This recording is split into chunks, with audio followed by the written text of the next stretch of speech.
الصلاۃ والسلام علی رسول اللہ وبعد فاعوذ باللہ السمیع العلیم من الشیطان الرجیم من ہمزہ ونفخہ ونفثہ یا ایہا الذین آمنوا استعینوا بالصبر والصلاۃ ان اللہ مع الصابرین۔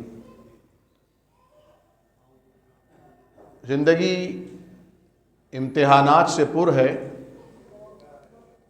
اور قرب قیامت نبی کریم صلی اللہ علیہ وسلم کی پیشین گوئی کے مطابق ہر آنے والا دن گزرے ہوئے دن سے خراب ہوگا، ابتلاء اور آزمائش سے انسان دوچار ہوگا، ایک مسئلے سے نکلے گا تو دوسرا مسئلہ کھڑا ہوگا، ایک مہم سر کرے گا تو دوسری مہم چیلنج بن کر موجود ہوگی، اور شاید آج ہم انہی حالات سے دوچار ہیں۔ لیکن اسلام چونکہ ایک مکمل دین ہے اور دین ضابطۂ حیات کو کہتے ہیں، چنانچہ اسلام نے صرف نماز، روزے، زکوٰۃ، حج تک رہنمائی نہیں فرمائی، بلکہ مسجد اور مسجد سے باہر بھی جو مسائل درپیش ہوا کرتے ہیں ان تمام مسائل کا حل، ان کی کنجی، کلید اور وہ ٹولز ہمیں عطا کیے ہیں جس سے ہم مسائل سے، مشکلات سے نکل سکتے ہیں۔ سیدنا حذیفہ رضی اللہ تعالی عنہ سے روایت ہے کہ نبی کریم صلی اللہ علیہ وسلم کو جب کبھی کوئی مشکل درپیش ہوتی، کوئی امر مہم آپ کے سامنے آتا، آپ نماز کی نیت باندھ کر کھڑے ہو جاتے۔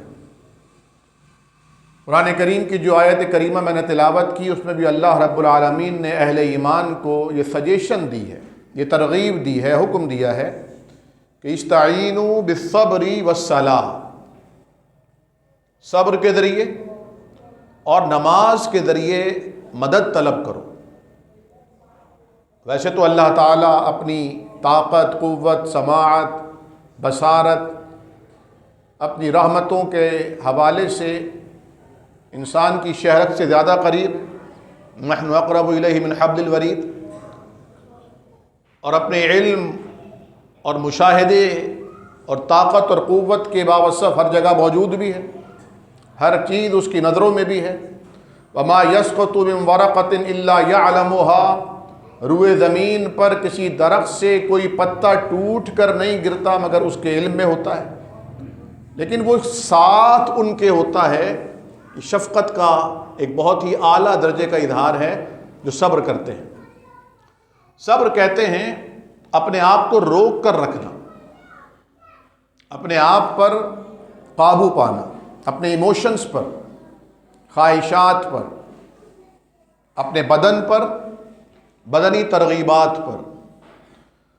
صحیح بخاری و مسلم کی حدیث ہے، نبی کریم صلی اللہ علیہ وسلم نے فرمایا حجبت الجنت بالمکارہ، جنت کو اللہ تعالیٰ نے ڈھانپ دیا ہے ان چیزوں سے جنہیں انسان کی طبیعت ناپسند کرتی ہے۔ طویل قیام پسند نہیں آئے گا، ہر مہینے 3 روزے اور پھر ہر ہفتے 2 روزے طبیعت پر گراں ہیں۔ انسان بات چیت نہ کرے، اپنی زبان کو اللہ کے ذکر سے تر رکھے، ذکر اللہ کرتا رہے، مشکل ہے۔ اور پھر سردیوں کے موسم میں فجر کی نماز کے لیے بستر کو چھوڑ کر اٹھنا، اور گرم پانی نہ ہو تو ٹھنڈے پانی سے وضو کرنا، اور مسجد چل کر آنا، طبیعت پر گراں ہے۔ تو جنت اگر جانا ہے تو ان راستوں سے گزر کر ہی جانا ہوگا، جنت کے ان پردوں کو پھاڑنا ہوگا جنہیں شہوات، جنہیں مکارہ کہتے ہیں۔ اور ترمذی کی روایت میں حفت الجنت بالمکارہ، جنت ڈھانپ دی گئی ہے، چھپائی گئی ہے تکلیف دہ امور سے جنہیں انسان ناپسند کرتا ہے۔ مثلا آپ کو کوئی برا بھلا کہے اور آپ خاموش رہیں، کیوں خاموش رہیں؟ ہمارے منہ میں زبان نہیں ہے۔ آپ کے بچے آپ کو سمجھائیں گے، آپ کیوں نہیں بولتے؟ آپ کے بھائی بہن آپ کو ترغیب دیں گے، سجیشن دیں گے، موٹیویٹ کریں گے، ہم آپ کے ساتھ ہیں، آپ کے مقابلہ کیوں نہیں کرتے؟ لیکن صبر، اور ایک مقام پر تو کمال ہو گیا، فرمایا وَاسْتَعِينُوا بِالصَّبْرِ وَالصَّلَاةِ وَإِنَّهَا لَكَبِيرَةٌ إِلَّا عَلَى الْخَاشِعِينَ، صبر سے اور نماز سے مدد حاصل کرو، اور یہ نماز بہت مشکل امر ہے، بہت بھاری ہے، بہت دشوار ہے، گویا ایک گھاٹی کو سر کرنا ہے، مگر جو اللہ سے ڈرنے والے ہیں، خشیت رکھنے والے ہیں، ان کے لیے یہ راحت کا سامان ہے۔ اللہ کے حبیب صلی اللہ علیہ وسلم جناب بلال سے فرمایا کرتے تھے، ارحنا بالصلاۃ یا بلال، بلال نماز کے لیے اذان دو، ندا لگاؤ تاکہ ہمیں راحت پہنچے۔ ان کے لیے یہ بھاری نہیں ہوا کرتی، ان کی تھکاوٹوں کے اتارنے کا ذریعہ ہوتی ہے، وہ نماز پڑھنے کے بعد ہلکے ہو جاتے ہیں۔ آپ نے تجربہ کیا ہوگا، جب آپ کبھی عشاء کی نماز باجماعت پڑھنے سے رہ جاتے ہیں تو کتنا آپ کے سر پر بوجھ ہوتا ہے، کتنا دشوار ہوتا ہے آپ کو ہر کام کرنا، اور اگر آپ جماعت سے نماز پڑھ لیں، پھر چاہے آپ لمبے سفر پر ہوں یا کسی میٹنگ میں، تقریب میں، کسی اوکیجن پر ہوں، آپ ہلکے پھلکے ہوتے ہیں، گھر آنے کے بعد بس آپ نے وضو کر کے سونا ہی سونا ہے، آپ کو کوئی بوجھ نہیں ہوتا، یہ راحت کا ذریعہ بنتی ہے۔ پھر فرمایا الذین یظنون انہم ملاقو ربہم وانہم الیہ راجعون، جن کا یقین ہے، یہاں ظن بمراد بمعنی یقین ہے، جن کا یقین ہے اس بات پر کہ ان کو ایک دن اللہ سے ملاقات کرنی ہے، اس ملاقات کی تیاری وہ نماز کے ذریعے کیا کرتے ہیں۔ یہ فرض نماز تو ہر ایک مسلمان مرد عورت عاقل بالغ پر ہے ہی فرض، چاہے وہ مسافر ہو، مقیم ہو، بیمار ہو، صحت مند ہو، سب پر فرض ہے، امیر ہو غریب ہو۔ لیکن کچھ نمازیں ایسی ہیں، جس طرح کہا جاتا ہے کہ فرض نمازیں تو عام مسلمانوں کی نمازیں ہیں، لیکن اللہ کے پیاروں کی کوئی لاڈلی نمازیں بھی ہیں، جن کو نوافل کہتے ہیں، جن نوافل کے ذریعے اللہ کا تقرب حاصل کیا جاتا ہے، جس میں سے تہجد سب سے اہم ترین نماز شمار ہوتی ہے۔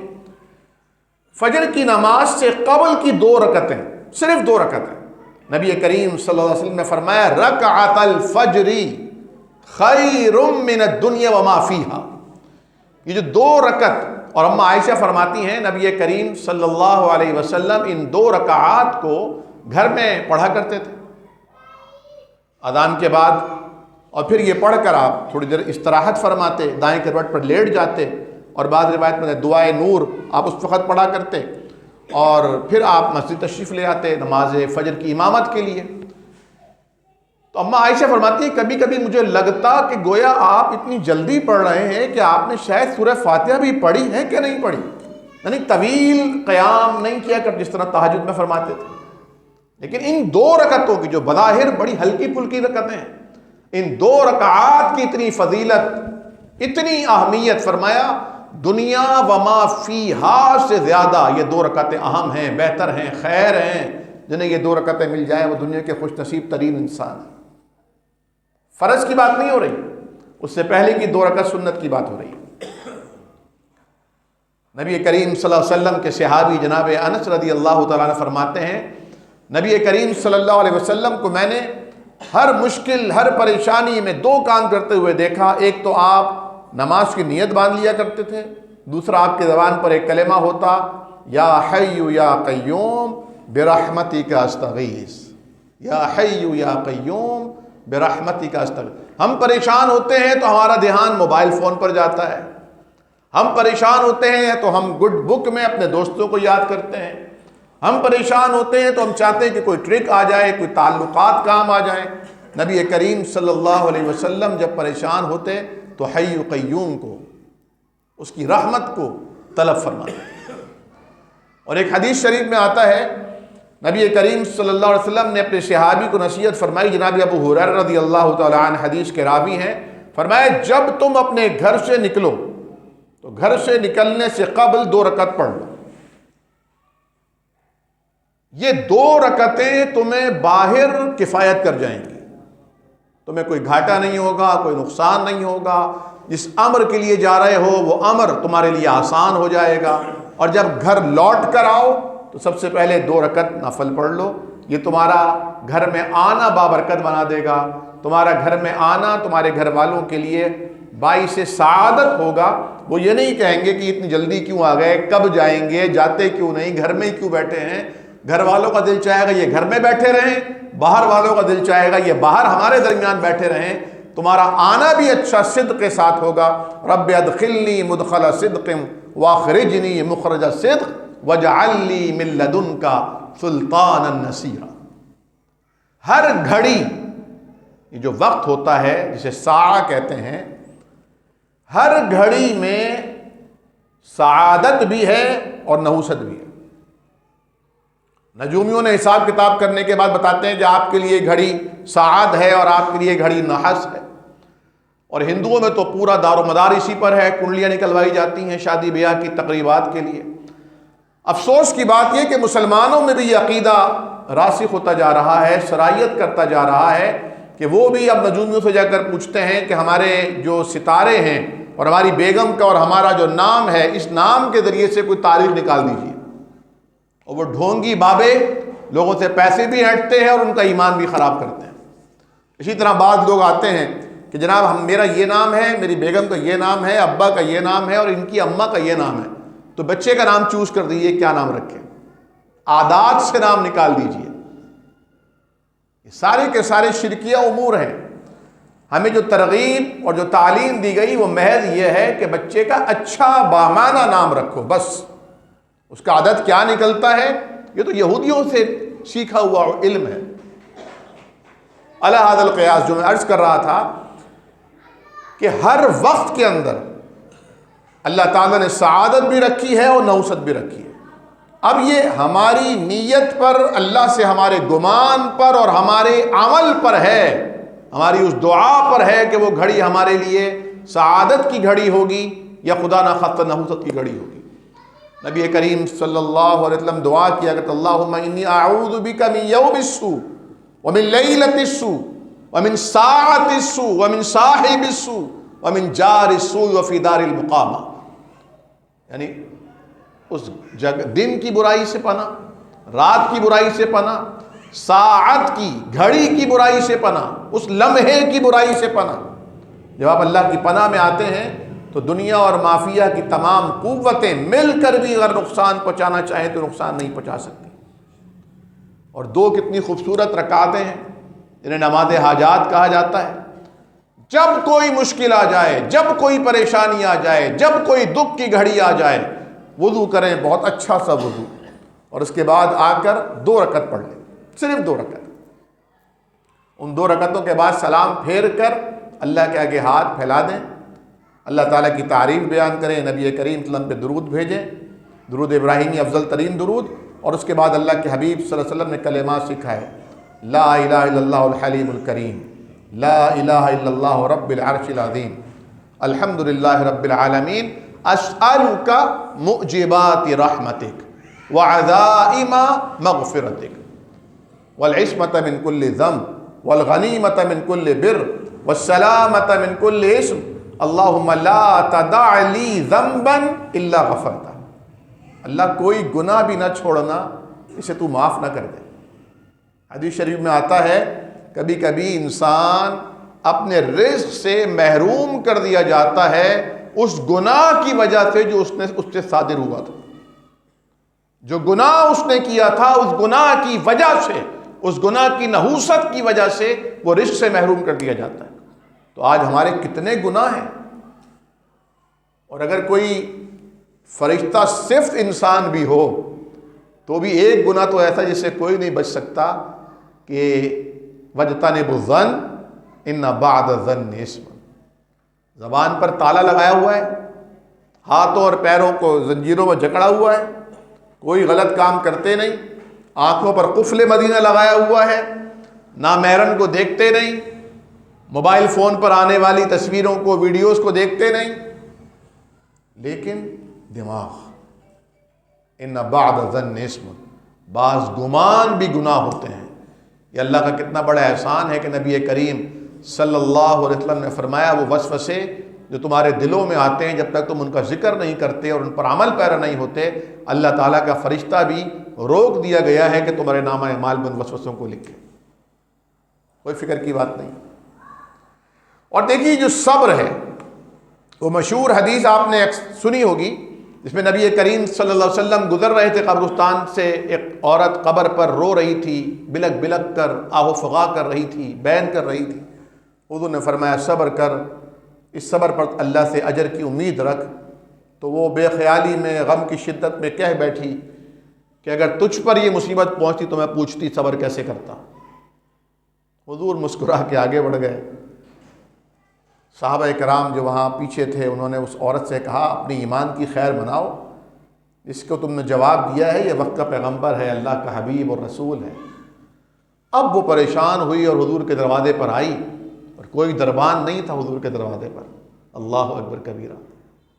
کہا یا رسول اللہ میں صبر کرتی ہوں۔ آپ نے فرمایا صبر عند الصدمۃ الاولی، صبر تو کہتے اسے ہیں جو اس وقت کیا جائے جب دکھ پہنچا ہو، جب صدمہ پہنچا ہو، جب تکلیف پہنچی ہو۔ ورنہ وقت تو بہت بڑا مرہم ہے، بڑے بڑے دکھیاروں کو صبر مل جاتا ہے، لوگوں کے پیارے دنیا سے چلے جاتے ہیں، آخرکار صبر آ ہی جاتا ہے۔ لیکن عند الصدمۃ الاولی، جس وقت کسی نے آپ کی شان میں گستاخی کی ہو، جس وقت کسی نے آپ کا دل دکھایا ہو، جس وقت کسی نے آپ کی ایگو کو ہرٹ کیا ہو، جس وقت کسی نے آپ کی چودراہٹ، آپ کی نوابی، آپ کی سپریمیسی کو چیلنج کیا ہو، اس وقت اگر آپ صبر کر لیں، پھر ہیں آپ الصابرین میں شامل، جن کے لیے فرمایا وہ بشر الصابرین، ان صبر کرنے والوں کو اللہ کی طرف سے بشارت دیجیے۔ یہ تھوڑی جس طرح ہمارے یہاں کی خواتین ہوتی ہیں کہ ادھر ادھر ننگ کی باتوں کو اپنی دیورانی سے یا جٹھانی سے، ساس کی باتوں کو اپنی ماں سے، شوہر کی باتوں کو اپنی بہنوں سے، سب جگہ ڈسکس کرنے کے بعد بس بہن ہم تو صبر کیے ہوئے ہیں، ہم تو اللہ ہمیں صبر دے دے۔ یہ صبر نہیں ہے۔ ساری جگہ واویلا کرنے کے بعد، ہر جگہ احتجاج کے بینر لگانے کے بعد، سب سے شکوے شکایتیں کرنے کے بعد صبر کہاں رہتا ہے؟ ماہرین نفسیات نے ایک بات بیان کی ہے، یہ بات آپ کی گوش گزار کر کے زیادہ چاہوں گا۔ وہ کہتے ہیں کہ انسان کے دماغ میں 16 کیمیکلز ہوتے ہیں، بعد نے ان کی تعداد 12 رکھی ہے، اور یہ جو کیمیکلز ہیں، ان کیمیکلز کا ریئیکشن ہوتا ہے تو انسان کوئی نہ کوئی ایکٹ کرتا ہے، خوش ہوتا ہے، غمگین ہوتا ہے، حیرت زدہ ہو جاتا ہے، نفرت کے جذبات سے لبریز ہو جاتا ہے، یا طیش میں غصے، غیظ اور غضب کی کیفیات میں آتا ہے، یا محبت اور عشق میں دیوانہ ہو جاتا ہے۔ یہ 12 یا 16 اس کے دماغ کے اندر کیمیکلز ہوتے ہیں، ان کا زیادہ ہونا، کم ہونا، یا ان کا ریئیکشن انسان کو نفسیاتی بیمار کرتا ہے۔ اور آپ جانتے ہیں اگر کوئی بہت زیادہ غصہ ہو جائے تو یہ نفسیاتی عارضہ ہے نا، اینگر ہونا تو نفسیاتی بیماری ہے۔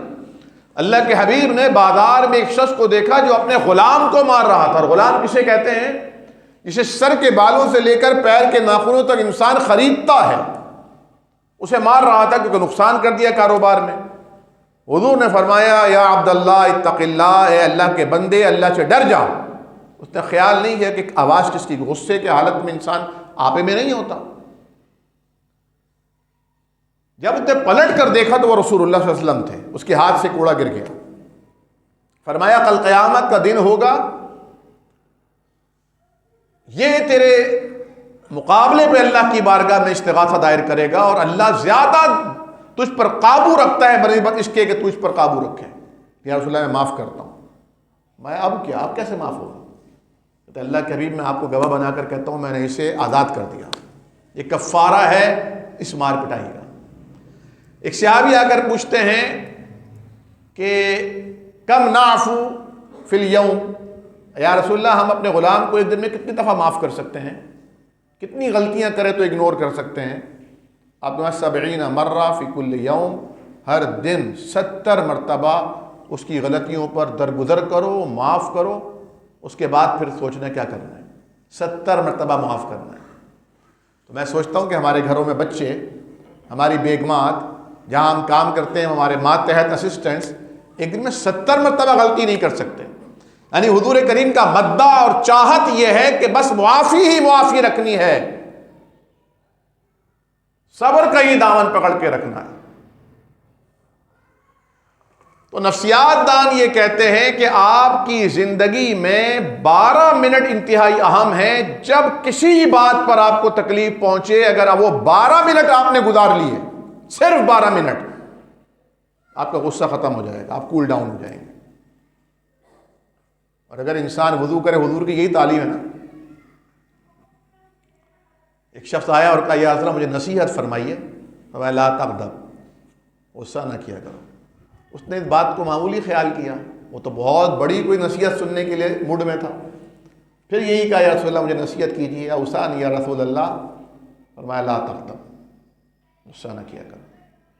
اس نے تیسری مرتبہ دہرایا، بعد رہا فردد مرارا، کئی دفعہ دہرایا، اور آپ ہر دفعہ یہی فرما رہے تھے لا تغضب، غصہ نہ کیا کرو، غصہ نہ کیا کرو، غصہ نہ کیا کرو۔ اور آج ہمارے معاشرے میں سب سے زیادہ جو ایموشن، سب سے زیادہ جس کی نشو و نما ہے، جو نظر آتا ہے وہ غصہ ہے۔ ہر گھر میں غصہ، ایون یہ کہ اب تو پہلے تو یہ نا دادا ہے تو غصہ کر رہے ہیں، اب تو پوتا ان سے زیادہ غصہ کر رہا ہے، شوہر ہے تو غصہ کر رہا ہے، مجازی خدا ہے غصہ کر رہا ہے، بیگم اس سے زیادہ غصہ کر رہی ہے، ساس ہیں راس نہیں غصہ کر رہی ہے، بہو ان سے زیادہ غصہ کر رہی ہے، بچے غصہ کر رہے ہیں۔ کیوں؟ کیونکہ تعلیمات نبوی پر عمل نہیں ہے۔ پیر سے پیر ملانے پہ تلقین ہے، دن میں 5 مرتبہ، رفع دین پہ تلقین ہے، زندگی کے حسن معاشرت کی تلقین نہیں ہے۔ کیونکہ اس کے لیے ہمیں پہلے اپنے آپ کو سدھارنا ہوگا، رول ماڈل رکھنا ہوگا، اپنے آپ کو پیش کرنا ہوگا۔ بچے وہ نہیں کرتے جو سنتے ہیں، بچے وہ کرتے ہیں جو ہمیں کرتے ہوئے دیکھتے ہیں۔ پہلے ہمیں معافی کا عمل اپنی ذات سے شروع کرنا ہوگا، پھر یہ پلٹ کر آئے گا اور معاشرہ ہمارا پھر انشاءاللہ اس کی نعمتوں سے بہترین ہو جائے گا۔ حضور فرمایا جب غصہ آئے پانی پیو، غصہ آئے بیٹھ جاؤ، بیٹھے ہو تو لیٹ جاؤ۔ اور کتنا خوبصورت اگر ہم اسی غصے اور انہی ایموشنز پر قابو پانے کے لیے مدد طلب کر لیں بالصبر والصلاۃ، نماز کے ذریعے یہ 12 منٹ کی 2 رکعت نماز اگر پڑھ لیں تو آپ دیکھیے کہ آپ کی روح کتنی مطمئن ہوگی، کیونکہ سب سے بڑا ذکر اللہ کا نماز ہے۔ اور قرآن نے خود کہا کہ یہ جو یاد ہے اللہ کی، یہ دلوں کو اطمینان عطا کرتی ہے۔ اللہ سے دعا ہے کہ اللہ کریم آپ حضرات کا یہاں بیٹھنا، جن بھائیوں نے اس کا اہتمام کیا ان کا اہتمام کرنا، مجھ طالب علم کا یہاں حاضر ہو کر کچھ ٹوٹی پھوٹی باتیں حضور کریم صلی اللہ علیہ وسلم کی تعلیمات کی روشنی میں پیش کرنا، اللہ تعالیٰ قبول و منظور فرمائے۔ میرے والد محترم کا گزشتہ مہینے 27 دسمبر کو انتقال ہو گیا، انا للہ و انا الیہ راجعون۔ ان کے لیے دعا کی درخواست ہے کہ دعا فرمائیے کہ اللہ تعالیٰ ان کے درجات بلند فرمائے، ہمیں ان کے لیے صدقہ جاریہ بنائے۔ آپ کے بھی جو مرحومین دنیا سے چلے گئے، اللہ پاک ان سب کی مغفرت فرمائے۔ آپ سب کو اللہ تعالیٰ ہمیں اور ہماری نسلوں کو ایمان والی زندگی عطا فرمائے اور ایمان پر ہی ہمارا خاتمہ فرمائے۔ اللہ تعالیٰ کسی محتاج کی محتاجگی سے دوچار نہ کرے۔ سبحانک اللہم و بحمدک، نشہد ان لا الہ الا انت، نستغفرک و نتوب الیک۔